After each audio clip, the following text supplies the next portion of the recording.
Après des mois de controverses, le premier ministre Doug Ford fait volte-face et renverse tous les transferts de terre de la ceinture de verdure. Il promet de ne plus jamais y toucher. C'est une décision qui a donc surpris plus d'un aujourd'hui. Jean-Loup, c'est que la pression s'accumulait, il faut le dire, de plus en plus sur le premier ministre Ford.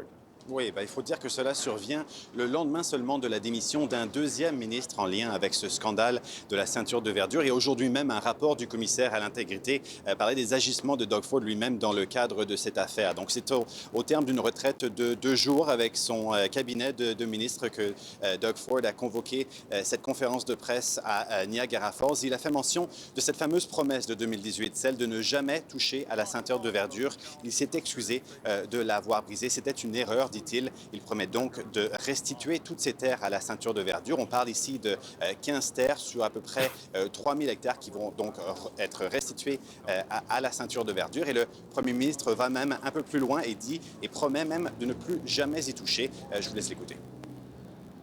To earn back your trust, I'll be reversing the changes we made and won't make any changes to the Greenbelt in the future.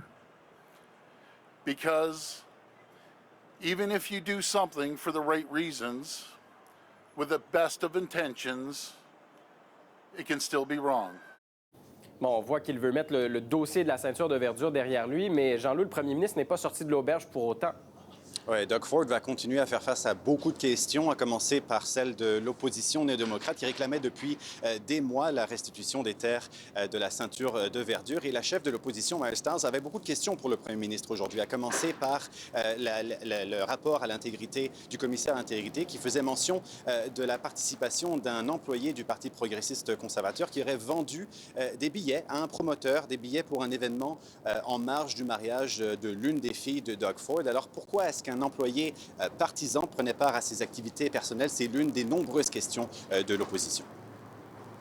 Who in the government tipped off the developers in this Greenbelt grab? What did the premier know and when? Why did the housing policy lead for the premier resign today? What did he know? Who else was in Las Vegas with the developers and the minister? I mean, there's endless questions here. Tout cela, Gabriel, sans compter que Doug Ford doit faire face à l'opinion publique. Désormais, 2 sondages réalisés par des firmes réputées du mois de juin à septembre faisaient état d'une chute de la cote de popularité de Doug Ford et du Parti progressiste conservateur de 33 à 28 %. Et ça, c'est très significatif, Gabriel, parce que même si dans le passé, le parti pouvait chuter dans les intentions de vote, la popularité du chef, lui, demeurait quand même relativement élevée. Et donc, c'est vraiment à l'opinion publique que Doug Ford fait face aujourd'hui. Quand une politique est mauvaise, que la majorité de la population s'y oppose, même si vous avez un gouvernement majoritaire, même si les élections sont éloignées dans le temps, là, c'est dans 3 ans, il y a quand même moyen de faire des pressions sur le gouvernement et de faire changer les choses. Et malgré tous ces problèmes avec l'opinion publique, Gabriel, Doug Ford doit également peut-être faire face à la justice, la gendarmerie royale du Canada, et étudie toujours le dossier pour voir s'il y a matière à enquête criminelle. Jean-Loup Doudard à Toronto, merci d'avoir fait le point avec nous. Je vous en prie.